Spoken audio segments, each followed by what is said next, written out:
Hi friends, welcome to my channel. ఏంటంటే స్థానిక సమక్ష ఎలక్షన్ల గురించి అంటే నేను చెప్తున్నా.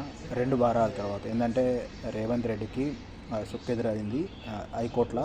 ఏమైందంటే స్థానిక ఎలక్షన్లు ఫస్ట్ లెక్కల్నే రిజర్వేషన్ ఏ రిజర్వేషన్ ఉందో అదే చేసుకోవచ్చని 2 వారాల తర్వాత ఇది ఆల్రెడీ షెడ్యూల్ వచ్చేస్తుంది. సర్పంచ్ ఎలక్షన్లు మళ్ళీ వచ్చేస్తుంది. ఏంటంటే సర్పంచ్ ఎలక్షన్లో ఎవరెవరు నిలబడుతుర్రో, ఎక్కడ విలేజ్ నుంచి నిలబడుతుర్రో కంపల్సరీ మనకు డీటెయిల్స్ వచ్చేసినాయి. కంపల్సరీ ఎలక్షన్ జరుగుతాయి.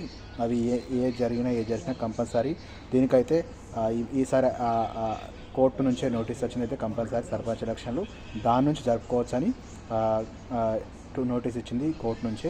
ఇవన్నీ ఇప్పుడైతే మీరు అందరైతే సిద్ధంగా అండి. సర్పంచులు అందరూ ఈ సర్పంచ్ ఎలక్షన్లో అందరూ విజయవంతంగా రావాలని కోరుతూ మన పేజీని ఫాలో కండి.